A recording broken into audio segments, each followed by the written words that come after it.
Olá, pessoal, muito bom dia. Estamos no ar com mais um Pensando Bem, aqui na FM Cultura 107,7, sabadão. E nós estamos, como sempre, também no YouTube, aqui nesse belíssimo estúdio da Cuboplay. Melhores estúdios, as melhores gravações, né? Nós tivemos que escolher o que tem de melhor para vir para cá. Então estamos aqui na Cuboplay. E o programa está ao vivo no Spotify da Cuboplay. E a partir da meia-noite de hoje também já vai pro... Eu falei Spotify, não, ele tá ao vivo no YouTube e a partir da meia-noite ele vai pro Spotify. Eu tô um pouco enrolado na abertura, pessoal, é porque eu tô sem meu partner aqui ainda, o Juremir, ficou preso no trânsito, eu não sei o que aconteceu, que nas imediações tá um rolo danado, mas ele, a qualquer momento, ou em edição extraordinária, né, ele já estará chegando. Nosso convidado é o Caco Coelho.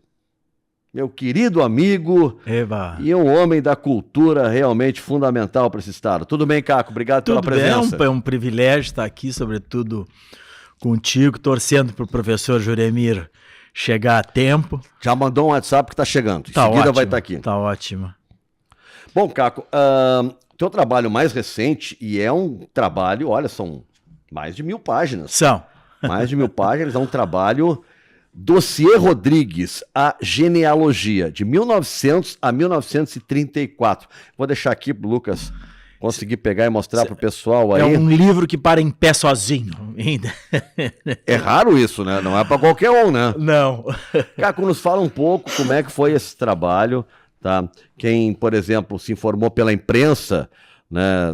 Os textos ali diziam que foi há 25 anos atrás o Caco começou a trabalhar essa obra. Né? Começou a pensar, muita coisa aconteceu nesse tempo, mas lá atrás foi quando tu idealizou esse trabalho. Ela tem essa caminhada tem uma origem teatral. Tu é o homem do teatro, né? Basicamente, digamos assim, é o teatro, o foco central. Eu sou um pouco inquieto, digamos assim, não fico... muito, mas acabou, eu fiz mais, participei de mais de 50 espetáculos, criei 2, 3 companhias de teatro, com o Antônio Abujanra, eu fiz 13 espetáculos, com Zé Celso Martinez Correia eu fiz mais de 10 espetáculos, eu digo o Teatro Oficina em São Paulo, que é o nosso principal templo dos teatros mais bonitos do mundo, na frente do teatro tem uma bigorna, que é o símbolo do teatro, malhar no ferro. Sim. Né? A bigorna, eu digo, mas o símbolo do teatro é uma bigorna, e cadê a bigorna? Não, pois é, a bigorna. Eu saí, fui naquela 25 de março, comprei uma bigorna, num sábado, eu com um ferreiro, lembro até hoje o nome do cara, chamado Tangerina. Fizemos 2 recortes no tijolo, criamos uma lança e eu com esses braços botei a bigorna na frente do teatro. E no Rio de Janeiro eu era casado com uma atriz que na realidade ela dizia que ela só era chamada porque ela produzia, então as pessoas acabavam com consideração, dando uma consideração para ela e chamavam ela para trabalhar. E era a Vera Holtz, e eu disse, não, Vera, tu é uma atriz que é um escândalo, então tu não vais mais produzir, quem vai produzir a partir de agora sou eu. E aí, resultado, passamos 8 anos casados, em 8 anos a gente fez algo em torno de mais de 20 espetáculos. Vamos falar então um pouco desse início, antes de a gente entrar nesse teu último trabalho aqui, porque daí o Juremir já vai estar junto. Tu é de Porto Alegre? Do dia que tu é, Caco? Eu sou de Porto Alegre.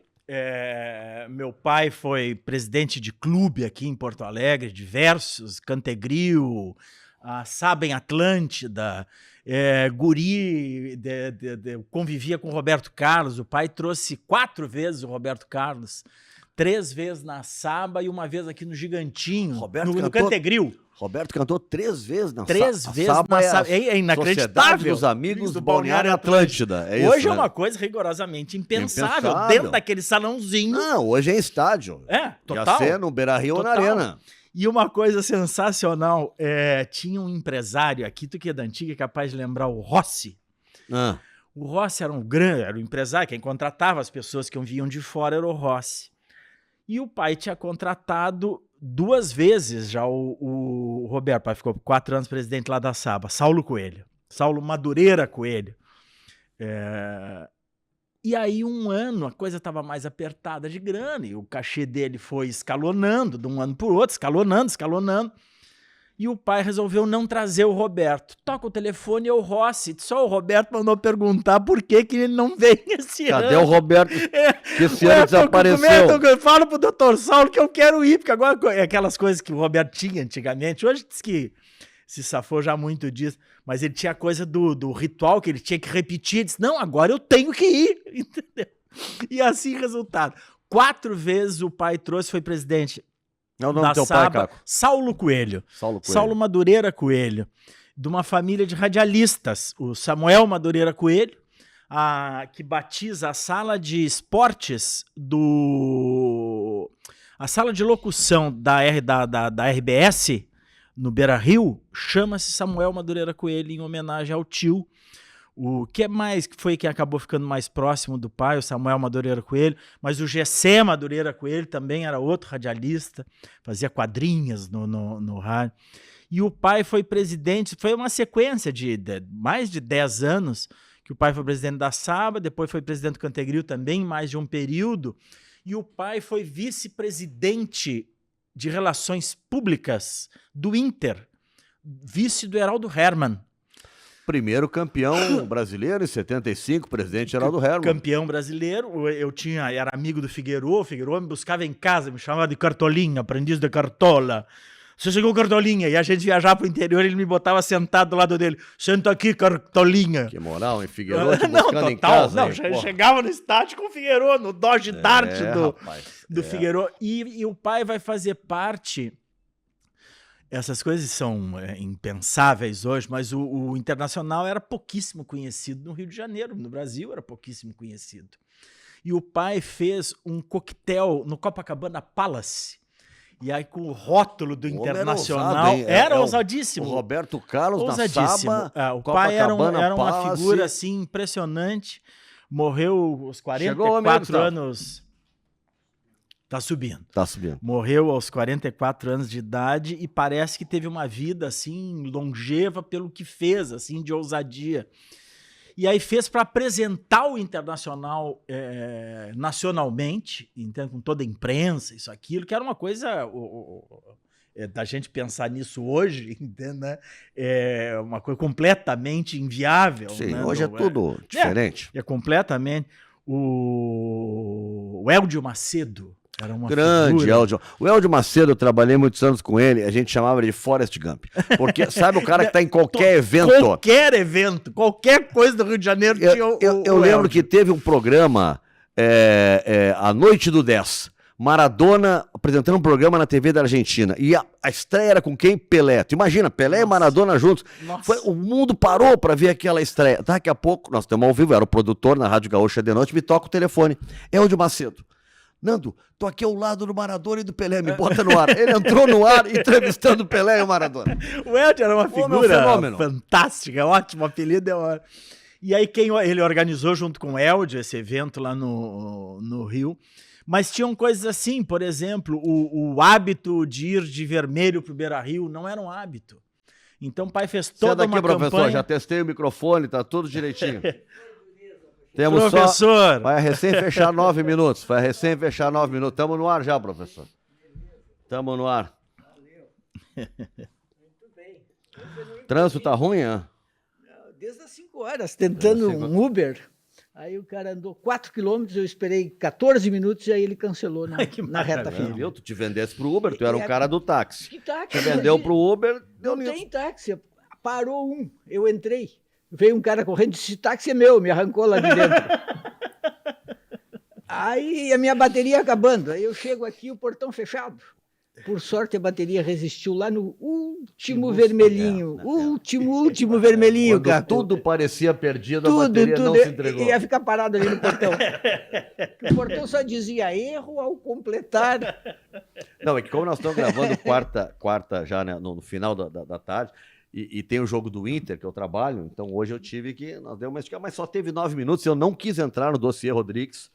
antes de ti. Que calhamaço, hein? Que não tijolo. quis entrar, não sou louco Nossa, nem nada, olha deixei pra só. estar do meu lado. Tá aqui o seu. Pô, Eu não- E aí, valeu a pena ter vindo. O E Caco aí, tava- eu o Caco tava trouxe contando também, a história da vida dele um pouco. O sábado, Olha, do Correio. aí pra dar pro Nando, que o prefácio é do... Juremir. É do Juremir. Ah, que beleza. Mas Sábado, que é Crônicas da Cena. Essa Caco foi Coelho. uma coluna que eu tive lá, Correio do colega do Juremir, durante 5 anos. Uhum. E eu escrevi sobre a cena cultural em Porto Alegre, mas sobretudo o teatro. Mas aí depois a gente foi um pouco ampliando ali mais, acabou falando de mais coisas no sábado. Tem a Terreira da Tribo, tem um selo, o Oi Nós Aqui Travês. Sim, sim.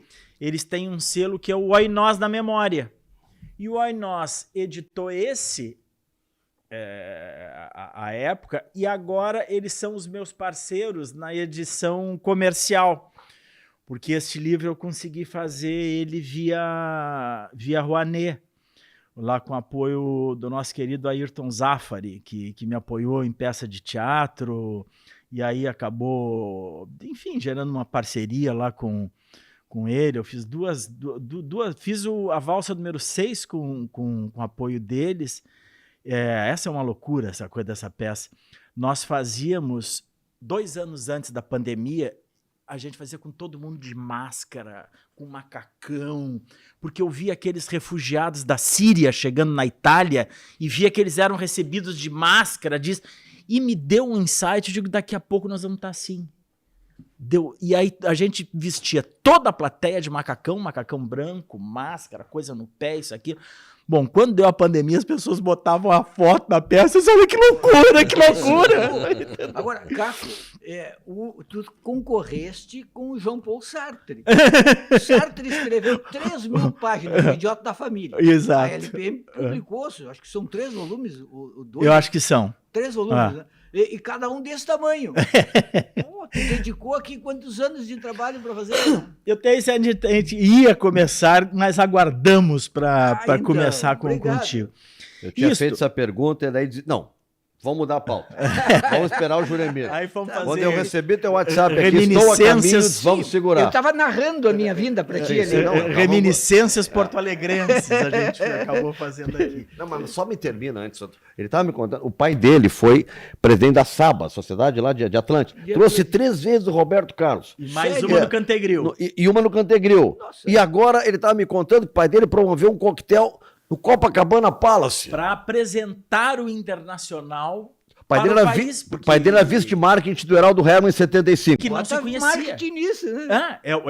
Antes de nós ganharmos o campeonato de 75, e aí lembrei a figura queridíssima do Héldio Macedo, De que era aquela figura figura absolutamente fantástica. E o pai organiza, junto com o Héldio, uma recepção no Copacabana, mandam imprimir, levam vinhos aqui do Sul, com o rótulo do Internacional, e fazem um coquetel para a imprensa lá para apresentar o Internacional. Nacional mesmo. Aí logo em seguida vem aquela sequência de título. Hoje ameaçada, entendeu? Vem a gente faz o Biexa, o Hepta e o Octa. Sim. Tudo isso é gestão do Heraldo. E o primeiro campeonato brasileiro. Época do Figueroa, do Manga. O Figueroa me buscava em casa para levar pro treino. Tu tá falando isso para um colorado. Sim! Eu sou o único isento. Ah, não sou mais. Eu ia dizer que eu era o único isento no programa, não sou mais. Não, mas essa é uma época bastante gloriosa. Mas no meio desses 25 anos, né, para chegar... Só para chegar aí eu vou pro Rio de Janeiro trabalhar com o Brizola. O Brizola, seu Leonel? Leonel de Moura. Engenheiro Leonel de Moura Brizola. O pai, antes dele ser presidente de clube, o pai foi secretário particular da dona Neuza Brizola e médico da família. Então, o pai é preso na casa do Brizola quando foi dado o golpe. Lá no apartamento do Rio? Não, aqui, golpe em 64. Ah, aqui, quando ele estava aqui. Ali na Dr. Timóteo, ali atrás, onde é o Moinhos de Vento. Sim. Ali era a casa do Brizola. eles já estão em Porto Alegre, mas já estão escondidos, né? Estavam na Jadil de Lemos, do lado do palácio. E a Neuza pede para o pai ir atender, eu acho que era a Nena. Teu pai? O meu pai, que era secretário particular da dona Neuza, médico. Ele trabalhava com ela na LBA. Agora eu encontrei um conjunto de álbuns pesquisando a história da minha avó, que vem a ser o plano educacional que o Brizola implementou em 60, era filho do CPOE, o Centro de Pesquisa e Orientação Educacional, e a avó era coordenadora de educação primária. E os livros que são implementados nas brizoletas, o Plano das 2000, né, o livro implementado chama-se Estrada Iluminada, que era uma das coleções da avó. Sim. Da professora Ceci Cordeiro Toffoli, Estrada Iluminada, Sarita e seus amiguinhos, brincando com números, Nossa Terra, Nossa Gente. Que beleza. E eram livros de eminência de cultura gaúcha. Isso que é absolutamente fantástico. Agora, e aí, como eram extremamente ameaçadores, quando veio a dita redentora, eles proibiram os livros da avó. Retiraram, não só os da avó, eles retiraram, um decreto de 71, né, onde eles exterminam com os livros regionais de didática, né, e a avó eu dedico o livro, o amor à escrita, esse livro aqui eu dedico à avó. Agora eu compreendi que tu vais realmente fazer concorrência ao Sartre, porque este volume de 1000 páginas... É o primeiro. 1900, 1934, nem começou ainda, de fato. A história... Só 34 anos. Só 34, a parte principal ainda nem veio. Não tem. A parte principal, que é o Nelson no teatro, não tem, é o pré. É o pré. E ele nasce de uma... Nós tínhamos... Eu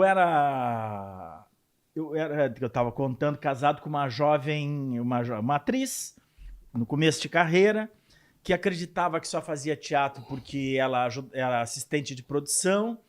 E aí nós casamos, eu trabalhava no governo Brizola, no Rio de Janeiro. E eu disse para ela assim, não, tu é uma atriz sensacional, então vamos fazer uma coisa. Tu não vai mais produzir, quem vai produzir a partir de agora... Fala os nomes para nós aí. Vera Holtz. Ah, certo. Era a Vera, e o teu pai?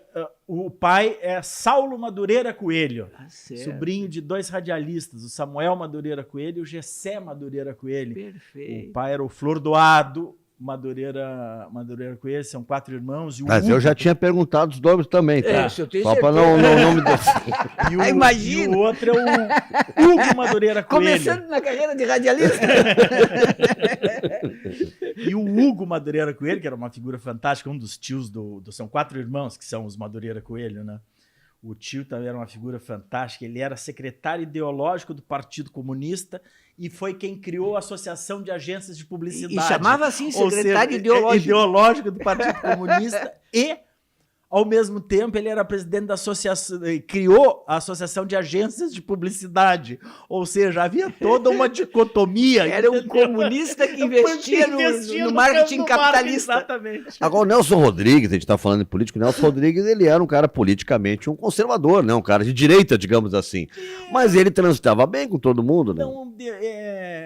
Não exatamente, Nando. Eles são, e é o que eu vou atrás, justamente é o que eu vou... Não atrás dessa preocupação, mas eu vou buscar. O que eu vou buscar? Bom, só para faísca, né? Isso nasce, então, dentro de uma companhia de teatro que eu e o Antônio Abujanra criamos para mostrar que essa atriz inicial, a Vera Holtz, era uma estrela, né? O Abu, que já era o tirocínio, o bruxo, né? Foi quando ele foi gravar o Ravengar do Rio de Janeiro. E aí eu ensaiava o Ravengar com a Bujanra e a Vera era a Fanny. O primeiro trabalho dela na televisão, de uma novela inteira, era assistente do Ravengar. E o bruxo logo viu e disse, não, Caco, peraí, nós temos que mostrar para as pessoas que a Vera é uma estrela, porque ela é uma estrela. E aí disse, vamos criar uma companhia, os Fudidos Privilegiados. Fudidos Privilegiados. Porque... Pode isso aqui no nosso programa? Pode. Não pode, né? É o nome do mas já que é o nome do espetáculo, o que eu vou fazer? O Fudidos. Tá, não precisa repetir mais o nome, cara. A gente já entendeu o nome, não precisa repetir mais. E privilegiados da mesma forma que o... E aí nós criamos uma companhia para Verinha, fizemos 3 espetáculos, entre eles o terceiro espetáculo foi A Serpente, já do Nelson Rodrigues, isso em 1991. O Abujamra estava surgindo como ator, que foi a coisa do Ravengar, que virou uma revelação nacional. Ele era, talvez seja até hoje, o principal diretor em volume de peças e cultura teatral, talvez tenha sido o Abujamra em toda a nossa história. E o Abu começou com o negócio de ator, ele disse, Caca, eu tenho que viajar muito, então tu dirige junto comigo. Eu era coordenador de produção, o Abu o diretor, e aí eu fui dirigir junto com ele A Serpente, que é a minha primeira experiência, digamos, profissional com o Nelson. Um tempo depois, essa mesma companhia F3 Privilegiados, essa mesma companhia teve uma reentrance e nós fizemos um espetáculo chamado Exorbitâncias, uma farândula teatral. Eram uns 48 atores em cena, cada um fazia uma exorbitância. Eu fazia um espetáculo, eu tinha um trecho de um espetáculo que eu tinha feito com poemas do Fernando Pessoa e de poetas que ele leu, o Desassossegos. Cada um fazia, uma fazia a comédia dell'arte, o outro fazia um tai chi, era uma exorbitâncias. E aquilo ali, a companhia acabou virando uma porta de entrada no Rio de Janeiro para muita gente que chegava. Chegava, vai para onde? Vai lá para o F3 que tu vai ser acolhido. Então tinha gente do Brasil inteiro. O espetáculo tinha feito bastante sucesso, assim, um sucesso afetivo, sucesso de público, sucesso de crítica. Bom, vamos continuar então fazendo esse espetáculo. E o que nós vamos fazer?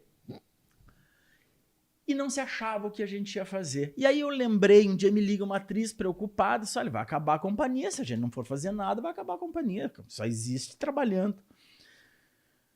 E nós tínhamos feito nessa primeira leva a experiência, retomando a experiência do teatro repertório, que foi uma das coisas que a ditadura acabou com as companhias, que as companhias ocupavam teatros, e aí vem a Redentora e esvazia os teatros das companhias e coloca no lugar deles tecnocratas. Os teatros, pelo mundo afora, são administrados por quem faz teatro. Só no Brasil que nós temos essa invenção da tecnocracia, quem dirige o teatro, e aí tu chegas para estrear teu espetáculo. Aqui no nosso principal teatro, o Teatro São Pedro, chegas para estrear o teu espetáculo no dia. Tu vais conhecer o teatro no dia. E nós tínhamos implementado isso no Rio de Janeiro, de ter um teatro para podermos trabalhar, que era o Teatro Dulcina, antigo Teatro Regina, né? E aí um dia eu me lembrei que um amigo meu tinha falado que tinha visto em Nova York um espetáculo que era o compêndio das peças do Shakespeare. Eu acabei vendo espetáculo em Berlim. Mas teve no Rio de Janeiro, teve em São Paulo, teve no Rio de Janeiro esse espetáculo, que eram as 52 peças do Shakespeare, compendiadas. Das 30, 50 Brecht. Isso te deu ideia para quê? E aí eu me dei, pô, vamos fazer isto com o nosso grande dramaturgo. Vamos fazer uma farândula rodriguiana. Ah, sensacional, que maravilha, olas, isso aqui. E aí um dos caras da companhia, o Taná Corrêa, faleceu há pouco tempo, o Taná se vira e diz, mas isto era próximo ainda, era menos de 20 anos do falecimento do Nelson, a família é muito zelosa e não gosta que mexam nas estruturas das peças. E aí vem a frase, que é o que vai me pôr dentro desta senda, desta vereda. O Abujamra diz, bom, então quem sabe a gente tenta ver o que existe além do teatro. E eu vou para casa e pego as duas biografias, as duas cronologias que tem presente na Fortuna Crítica do Sábato e na biografia do Rui. Sobre o Nelson. Sobre o Nelson, eu pego a biografia e a Fortuna Crítica, que é a edição que o professor Sábato organiza das 17 peças do Nelson, com um vastíssimo material crítico. E eu vejo que existe uma série de obras inéditas em livro. Romance inédito, coluna inédita. Eu digo, não é possível. Bom, estamos há 20 anos da morte do Nelson Rodrigues, maior autor. Tudo. E aí eu vou à Biblioteca Nacional, pego o meu caporal amarelo, não sei se é permitido fumar, mas dou a primeira baforada. Esse é um texto do Nelson. Não vai pesquisar o assassinato de Pinheiro Machado, que eu conto no livro, tento contar com minúcia o assassinato de Pinheiro Machado. Vou à Biblioteca Nacional, elejo a Mirna, mulher que amou demais, não se pode amar e ser feliz ao mesmo tempo, elejo a Mirna para ver se eu encontrava e encontrei. E aí, na sequência, eu encontro outros romances, Núpcias de Fogo, A Mentira, A Coluna Pouco Amor Não é Amor, encontro uma leva que é o que vai acabar me tornando editor da obra do Nelson. Eu vou substituir o Rui Castro. A gente faz uma passagem de bastão, eu entrego o único inédito da obra, da coleção que o Rui coordena, o único inédito sou eu quem entrego, que é o Núpcias de Fogo, e aí a coleção passa a ser editada por mim, e passa a ser o Baú de Nelson Rodrigues. E toda a inserção dessas, eu acabo editando 8 livros do Nelson, toda a inserção dessa, eu ia alastrando a pesquisa. Tive 2 bolsas, tempo em que se pensava nisso, tinha um instituto no Rio de Janeiro, o Instituto Rio Arte, que anualmente dava 25 bolsas, 5 bolsas para cada área. Ou seja, há quantos anos tu estás trabalhando nesse dossiê Rodrigues? Quantos anos da tua vida, com bolsa, sem bolsa, fazendo peça? A maior parte é sem bolsa. Então, quanto tempo assim de dentro trabalho? de um escopo de 25 anos, 15 anos são dedicados ao Nelson. 15 anos tem de dedicação direta assim, ao Nelson. De escrita, tem 4 anos de escrita. Eu digo, eu troquei 5 vezes o amortecedor da cadeira durante o período do livro. Se não fosse a pandemia, certamente eu não teria feito, digamos, do jeito que eu quis fazer. Mas os próximos volumes já estão prontos? Eles não estão prontos, evidentemente que Quantos não. São 3? Eu não sei se eles existirão, porque eu não sei se eu tenho capacidade perna para isso. O Sartre foram tentar. 3 dessa grossura? Dá 3 mil páginas. Vamos empatar pelo menos com esse tal de Sartre aí. Eu tenho a pesquisa sobre a segunda parte, que seria a segunda parte do livro, que seria a antecâmara e a subida ao palco, que seria aí eu vou até 34, que é a primeira internação dele. Na realidade, eu pego o pai em 1900, que é isso que eu estava dizendo. O que eu vou atrás?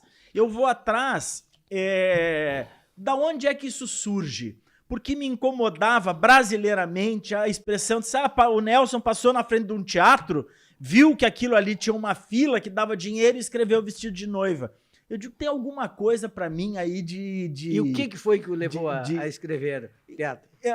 Aí eu vou atrás dessa resposta do início dele, vou atrás em 30, vejo que já está pronto, eu pego o jornal Crítica, me parece que do início ao fim, o jornal parece que tudo é rodriguiano. Eu digo, bom, então não adianta, vou para o início Crítica em 28, eu digo, não adianta, porque o jornal já era uma expressão muito clara, já havia o estilo, já havia o desenvolvimento da linguagem. Bom, volto para o outro jornal do pai, Correio da Manhã, vou até o início em 25, e eu digo, não, mas o cara já é um gigante aqui, o Mário já era o maior jornalista brasileiro quando ele faz o Amanhã. Já era considerado pelos adversários Figadal, como o Chateaubriand. O Chateaubriand dizia, ninguém para em pé em frente do Mário Rodrigues. E, ao mesmo tempo, era de uma afetuosidade tremenda. Mário Filho, né? Não, o Mário Pai. É o Mário Pai. O gigante é o Mário Pai. O gigante é o pai. Completamente fora da curva, o que amplia, o que muda o jornalismo no Brasil. Nós conhecemos o jornalismo que o Brasil família, é apaixonado é o jornal que o Mário Rodrigues criou. Nessa família todo mundo é gênio, porque o Nelson é um gigante. O Mário Filho é um negócio... E dizem que o Roberto era o melhor de todos. O artista era o Roberto. Pois é. O artista da família era o Roberto Rodrigues. O Mário Filho é o cara que dá toda a forma inicial, é o cara que criou o chamado jornalismo esportivo, por exemplo. Não tinha antes dele. Não tinha. Pois é. Não tinha antes dele. Os esportes eram outros. O grande esporte, ele é até, inclusive, empresário, o Mário Filho vai ser, à época era chamado de Mário Rodrigues Filho, e não Mário Filho, porque o forte era o pai, né? o Mário Filho vai fazer as primeiras entrevistas. O esporte era o boxe. Ele era empresário de boxe. O Mário Filho só é nome do Maracanã. Apenas. Exatamente, Só é isso. Estádio Mário Filho. Só Exatamente. Isso. Estádio mais famoso do mundo leva o nome dele. O estádio existe, é ali. O Brasil teve a Copa. O Brasil se profissionalizou. O futebol do Brasil se torna profissional por conta de uma batalha do Mário Filho.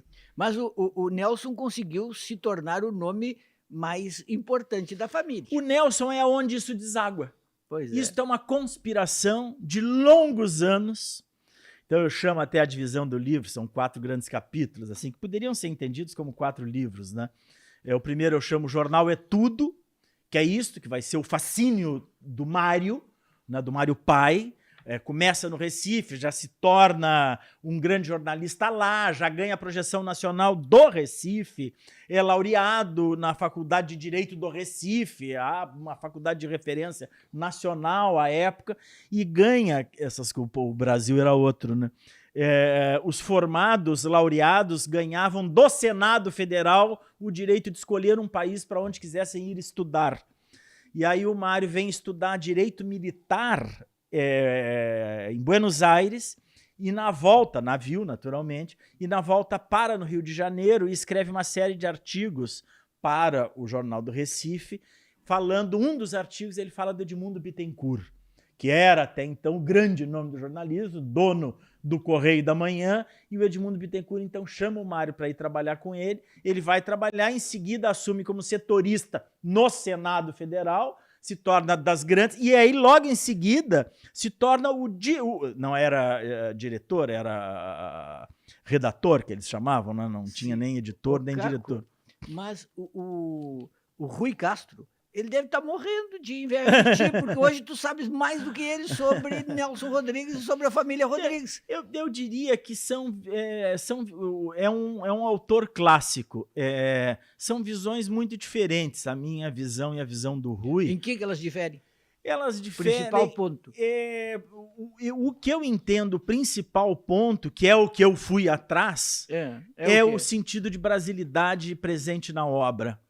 Então, para mim, existe uma única temática na obra dos Rodrigues, que é a brasilidade. E qual é o entendimento do Rui para ti? O Rui trabalha mais uma figura caricatural. Exato, entende? Ele faz o que ele trabalha é com a persona e não com o Nelson Rodrigues. Ele trabalha com a personagem Nelson, que coincidentemente leva o mesmo nome do Nelson, mas que poderia ser, como é toda a obra, eu chamo da tragédia brasileira, né, que são as peças que o professor sabe das míticas, né? Eu tenho como entendimento que aquilo ali é a única tragédia brasileira escrita como tal, né? 3 tragédias, drama satírico, no caso A Farsa Irresponsável, Doroteia, mas que é o Álbum de Família, O Anjo Negro e A Senhora dos Afogados, né? O Rui me parece que ele investe na persona que o Nelson vai criar lá na 5ª fase, no meu entender, na 5ª fase, onde ele vai se transformar no memorialista. Quando o Nelson se transforma no memorialista, vai ter uma expressão muito clara para entender. A peça que ele vai fazer nesta época como memorialista chama-se Anti-Nelson Rodrigues. Esse Anti-Nelson Rodrigues é uma persona criada pelo Nelson, que levou o seu nome. Quer dizer, A Noite Triunfal de Fernando Pessoa, Vi que nasceu em mim o meu mestre, né? O Álvaro de Campos. No caso, o mestre que surge chama-se Nelson Rodrigues, mas Caco, isso é uma persona, não é o Nelson. E o meu debruçamento, eu tento ir atrás de uma coisa que o Otávio Paz fala em relação ao Fernando Pessoa. O poeta não tem biografia, a obra é a sua biografia. Então, é como se fosse o Fischer, o querido professor... Falando em poeta, eu preciso contar isso aqui para você. Luiz Augusto Fischer. O Fischer diz que é uma biografia da obra. Caco, ontem me aconteceu uma coisa que eu jamais imaginava que pudesse acontecer. Eu entrevistei Jorge Luiz Borges. Olha... entrevistei na Biblioteca Pública do Estado. Ontem foi o dia da inauguração, ontem, eu estou dizendo, nós estamos gravando na quarta e foi na terça-feira. E foi o dia da abertura da exposição das obras raras do acervo do Gilberto Schwartz, que se chama Babel Infinito. Foi o dia do bibliotecário, acho que na terça-feira. Teve esse grande evento lá e o Gilberto Schwartz me convidou para entrevistar o Borges. Bom esse Gilberto, foi boa a entrevista? Foi amável contigo? Muito, sentei, era uma entrevista assim, tipo por aplicativo. Sim. Sentei diante do Borges, posso mostrar, provar para vocês, e comecei a fazer perguntas para ele. Maravilha. E ele ia responder. Ele te respondeu. Com a voz dele. Com a voz dele. E isso eu posso, se a minha bateria não acabar... Pobre do Borges. Eu posso... Será que ele sabe disso? Eu posso provar. Posso provar que isso aconteceu. Que maravilha. Vou mostrar para vocês aqui muito rapidamente. Tá, o que eu quero saber quando ele procura ali, Caco, o que pagava os boletos do Nelson? Tá? O que o Nelson era mais... O que era o teatro que mantinha bem ele, a vida dele? Sempre foi a vida de cronista, dentro de jornal. O que era o principal do Nelson? O Nelson, que é aonde uma das coisas que divergimos, né? O Nelson cria esta personagem, que é uma personagem que estava sempre duro, que nunca tinha dinheiro, que não é exatamente... Então é o jornalismo. Ele era o maior cachê nacional do jornalismo. Graças à inteligência artificial.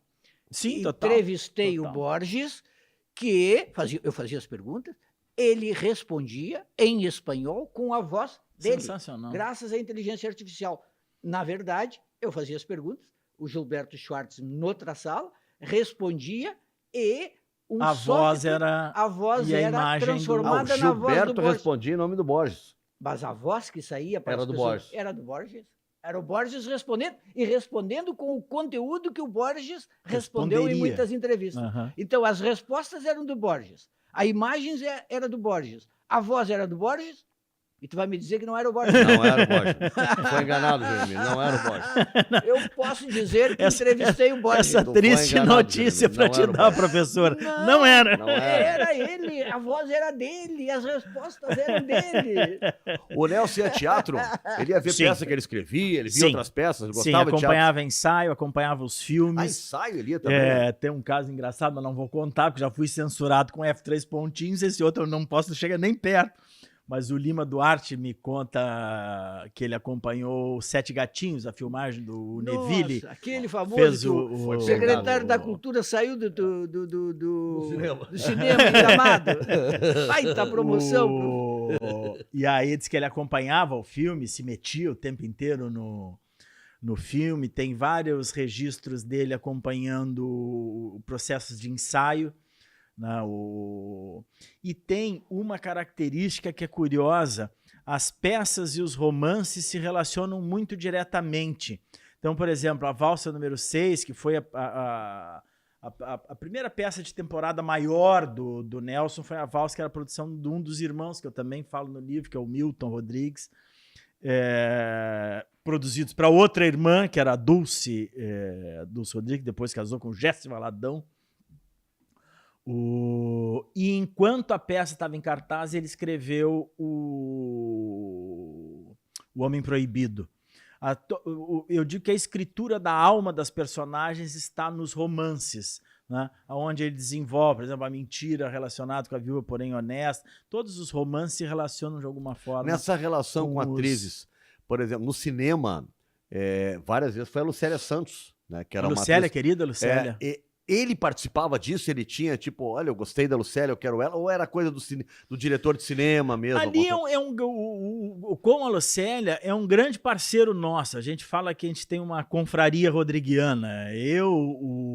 São dois Brás. Um é o Marco Antônio Brás, que é um diretor de teatro paulista, que tem a companhia de repertório rodriguiana, e o Brachediak, que é quem fez 3 filmes da obra do Nelson, que são os filmes que a Lucélia participa, e o band leader, que hoje está fora de batalha, mas ainda está aí, com a bênção de Deus, que é o Nelsinho. O Nelson Rodrigues, vírgula, filho, mas o nome dele é Nelson Rodrigues mesmo, que é um dos filhos do Nelson com a dona Elza, que o Nelson era animado nesse sentido, então ele teve... Como assim animado? São 3 ou 4 filhos fora do casamento com a dona Elza, né? Mas sempre casado com a dona Elza? Não, ele separa, casa com a Lúcia, casa com a... que hoje até quem é a editora da obra do Nelson, a Sônia, é filha de um desses E as obras do Nelson que tu editaste saíram por qual editora? Saíram pela Companhia das Letras. Todas pela Companhia das Letras? Todas pela Companhia das Letras, que é quando eu faço a sucessão do... Então tu ganhou grana pra caramba. Do Ricardo. Não, porque não se ganha grana... Nem com a Companhia das Letras? Afora o Juremir Machado, que é esse nosso... Mas aquele apartamento em Miami que tu passa férias. A Companhia das Letras, tu vai me decepcionar. Não, a Companhia das Letras não paga bem pros... Não, eu ganhei dinheiro durante 2 anos, cheguei a ganhar um dia, mas o editor, tu tens 2% do preço de capa, né? E depois esses livros foram reeditados, enfim, não que me incomode, mas não é uma coisa correta. Esses livros foram reeditados sem que me fosse dado o crédito, né? Então foram livros que ficaram perdidos durante mais de 50 anos, que eu localizei os livros, que eu editei os livros, esses livros foram reeditados não tem o teu nome. E eu fui... Um chega a ter o nome, mas nunca falaram comigo, nunca trataram comigo. A Companhia das Letras? Não. Aí tiraram, a Sônia consegue tirar da Companhia das Letras por conta de algumas divergências com a biografia do Rui. Só que o Rui não era mais editor da obra. O próprio Schwartz fala para mim, diz, que eles não tocam no teu nome. Eu já estava no 8º livro editando a obra do Nelson. O Mirna, a coluna da Mirna, o Pouco Amor, Profeta Tricolor, A Mentira, Núpcias de Fogo, Minha Vida. Esses todos foram livros que eu encontrei e eu que busquei a condição de E esses livros que tu editar. Encontraste, estavam inéditos, eles são bons? São excelentes. Mas assim, do nível de tudo aquilo que já se conhecia, ou estava esquecido porque era um pouco menos bom? É outra divergência que nós temos, eu com o Rui Castro. O Rui acha que era menos bom. O Rui porque não leu, nunca tinha lido. Então ele achava que era... Mas o Nelson não achava tão bom ou algum editor que não quis? Não, quem falava que não era tão bom foi... O Rui não fez esse caminho. O Rui não fez o caminho da pesquisa. Eu sei, porque eu passei, enfim, 25 anos correndo atrás, eu conheci as pessoas que fizeram a pesquisa. Né? Eram pesquisas encomendadas para a Biblioteca Nacional, pesquisa encomendada para o jornal O Globo. Né? Ele não teve essa condição, ou enfim, interesse, de ficar sentado lá alguns anos, olhando em microfilme, revirando o original, que foi o que eu acabei fazendo durante pelo menos uma década. Eu fiquei dentro da Biblioteca Nacional e dentro do Arquivo Globo. E o Rui não fez isso. E como eu tive, o Carlos Heitor Koenig fala, como o Caco teve a paciência, mais que a paciência, a paixão de ir atrás Bota a paixão nisso, né? Dessas coisas, tem uma coisa que é rigorosamente fundamental para o livro ser isto que ele se tornou. O Nelson é incansável. Não tem uma coisa que tu leias do Nelson que tu veja que ele tenha desprezado, que ele jogou fora. E era um fôlego absolutamente permanente. E este fôlego do Nelson diz muito do resultado desse livro. Agora, e da tua paixão, da tua determinação para fazer esse livro desse tamanho, e ainda os outros que virão, que estão prometidos, também mostra um pouco da relação da tua personalidade com a do Nelson. Vocês dois são dois autores barrocos. De determinada forma, com talentos muito diferentes, mas tem um jornalista querido, me entrevistou várias vezes, o Luiz Roberto Viana, foi editor do Segundo Caderno, depois ficou na Folha há muito tempo.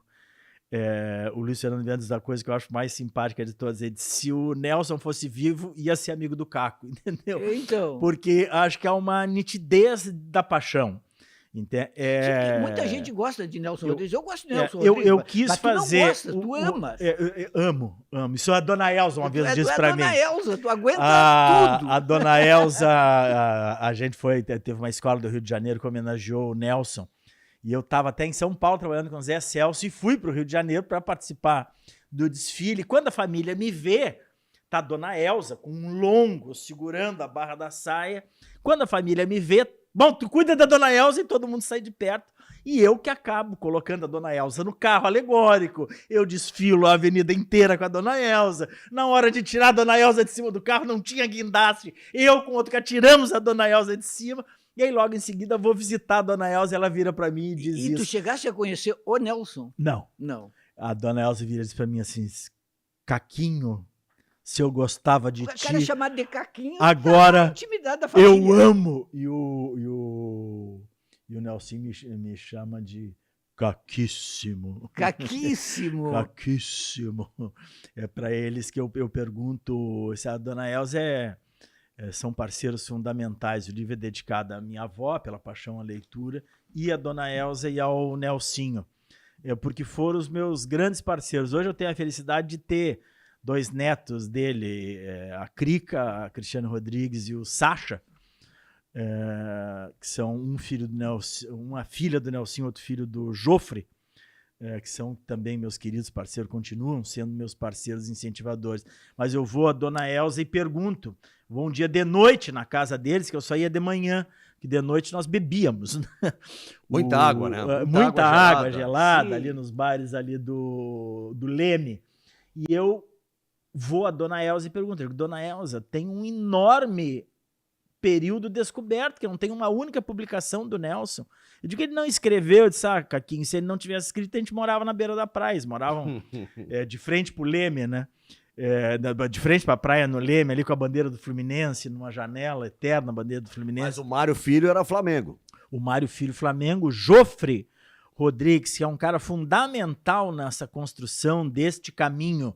O Jofre, não o Jofre filho do Nelson, o Jofre irmão do Nelson, que foi um cara ponta de lança. Para ter ideia, assim, eles, ao mesmo tempo que eram de um talento, de uma dimensão monumental, eram de um fracasso econômico também da mesma forma, da mesma dimensão. E eles inventam um jornal chamado Mundo Esportivo durante as férias do futebol. E aí lançam o jornal, não tem futebol, resolvem inventar um campeonato de bairros. E aí a APE, que era a associação, proíbe o campeonato de bairro, eles ficam com o jornal sem ter nada para fazer. E um repórter diz assim, mas tem aquelas escolas ali que se reúnem ali em torno da Praça 11. E aí eles vão e criam o primeiro desfile de escolas de samba. O Mário cria, né? O Jofre Rodrigues. O criador é o Jofre Rodrigues. O crédito é do Mário. A história conta que foi o Mário Exato, Filho. Mas não é. Quem cria, que o diretor do jornal era o Mário, mas quem cria, quem vai fazer as primeiras, o primeiro repórter que sobe o Morro do Rio de Janeiro para entrevistar sambistas foi o Jofre Rodrigues. Ganhou a Mangueira esse carnaval. Ganha a Mangueira o primeiro carnaval. E os jurados... Mas tu ia dizer o seguinte, qual era o clube dele, do Jofre? O Jofre Flamengo. Flamengo também. O Flamengo faz um jogo em homenagem ao Jofre. Os caras mexeram com futebol, Carnaval, a dramaturgia, o jornalismo, todas. Sexo. O jornalismo passa, o jornalismo que se conhece no jornalismo bombástico, das manchetes extraordinárias, sangrando. Quem pela primeira vez vem um grande jornalista da França, que fazia uns jornais mais parecidos com isso que ele vai fazer, e diz, o único jornal brasileiro que existe nesse caminho é o Crítica. O resto, todo mundo seguia a cátedra inglesa, né? Eram jornais mais pro lado inglês. Quem primeiro faz esse jornal rubro sim, é o Mário Rodrigues. Agora, que é o que vai ser a tal da caravana da crítica. O Maracanã, ele é onde é por causa do Mário Filho. Por causa do Mário, por isso que ele leva o nome. Porque o Lacerda queria que fosse lá perto do Recreio dos Bandeirantes, Barra da Tijuca. E ele disse, não, tem que ser aqui onde... Pelo valor do futebol, por ser o templo que tinha que ser erguido. Tu que conheces tanta gente, conhece todo mundo. A começar aqui pelos teus agradecimentos, tu agradece para todo mundo. Os companheiros de jornada são a Raquel de Queiroz, Moacir Scliar, vai todo mundo nessa lista. A imprensa Celso Martinez, a imprensa tem falado do teu livro, muitas resenhas, muitos comentários. Não. Por que não? Teve uma absolutamente sensacional, que foi capa do O Globo, uma foto na capa do Globo, a capa do segundo caderno, mais a segunda página, que é uma matéria sensacional, que faz em cima do DNA, que é o que eu proponho, né? O DNA do rodriguiano, é isso que eu faço, né? Busco fazer, percorrer este caminho, e aí nós conseguimos por uma absoluta conspiração rodriguiana. Um cara que a tese de doutorado dele é sobre o meu trabalho de pesquisa, sobre o baú de Nelson. O Marco é amiga de uma editora do Globo. Essa editora do Globo me sugere para eu fazer parte, dar opinião na estreia da Falecida, agora no Rio de Janeiro. A repórter fica encantada com a conversa, passa para o repórter de literatura, e aí o repórter de literatura acaba se encantando e faz essa matéria espetacular. Teu livro cria um problema para o jornalista. Se o jornalista escreve sem ler, fica feio. Fica feio. E se ele vai ler para escrever, ele não termina nunca no escreve. Tu que é uma máquina de leitura. Eu diria uma coisa. Tu que é uma máquina de leitura, Jeremir. Quanto tempo para ler esse livro? Isso aqui pede um tempo, né? Isso aqui não dá para o cara dizer li em 3 dias. Não. Não, né? Mas aí tem uma coisa que é...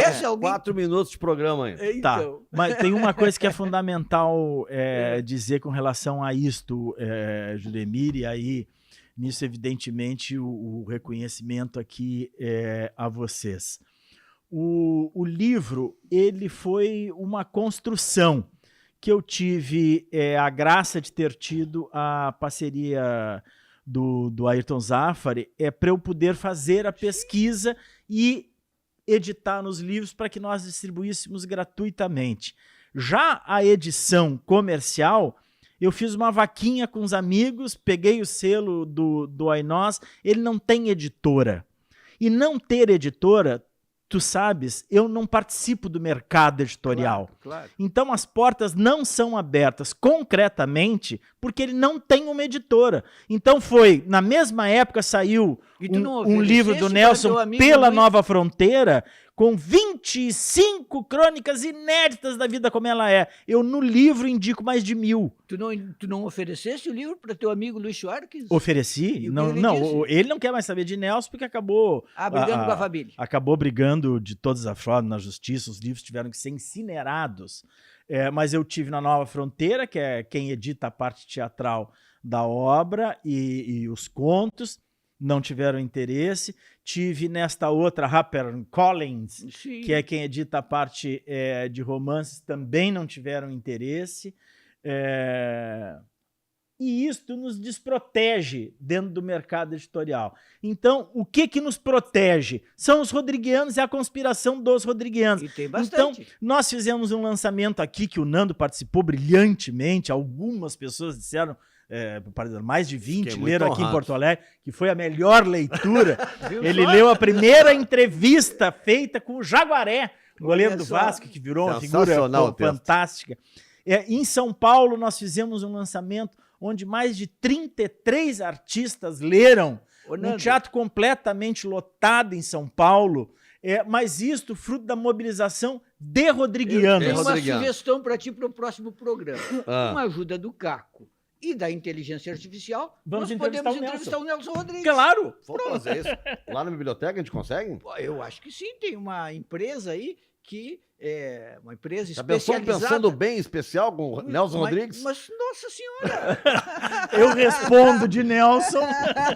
Sensacional. Caco, para os rodriguianos que não têm essa obra de arte aqui, onde é que está em todas as livrarias? Não. Também a dificuldade de não ter... Está nas livrarias, sinceridade. Ele está dentro da estante virtual. na internet, então tu podes qualquer parte do Brasil, e é curioso, eles me passam a relação assim dos livros que venderam, é muito curioso que pelo Brasil inteiro, é pingado, mas tem o Brasil inteiro, Bahia, Goiás, Piauí, Espírito Santo, que compram livro através da estante virtual, e aqui que quem coloca na estante é do nosso querido amigo Peter, do Guilherme, do Beco dos Livros. Então ele tem fisicamente no Beco dos Livros e na Livraria Londres, aqui em Porto Alegre. E quem quiser, Brasil afora, mundo afora, comprar o livro, ele está disponível na estante virtual. Bota ali na internet, Dossiê Rodrigues, A Genealogia, Caco Coelho. E vai aparecer lá. Caco, muito obrigado. Parabéns. Eu que agradeço, trabalho, emocionadamente. Valeu, muito legal. Muito bom. Ao Juremir. Peço desculpas pelo Juremir. O Juremir não tem o que pedir desculpa. O Juremir escreveu um prefácio para mim desse do sábado, que é das coisas mais lindas que eu já tive a oportunidade na vida de receber, foi o prefácio que o Juremir escreveu, então não tem o que pedir perdão, porque já está perdoado. Caco Coelho foi o nosso convidado hoje aqui. Foi bom, né, professor? Bom, baita programa. Obrigado, queridos. Já vi que vou ter que te dar carona, né? Porque não tem táxi, não tem Uber, não tem bateria no celular, não tem nada. Senão eu vou a pé. Não, eu levo daí. Pensando bem, gente, volta na semana que vem, sempre aqui com a parceria da nossa querida Cuboplay. Abração para o Cláudio, para o Lucas, para o Gustavo. Também da revista Parêntese, que é a nossa parceira também, e da Matinal Jornalismo, onde Juremir escreve, e eu também escrevo. Também, eu e tu. Roger Lerina, professor. Não, o Roger é um queridão, um parceirão. Até a semana que vem, gente. Bom fim de semana.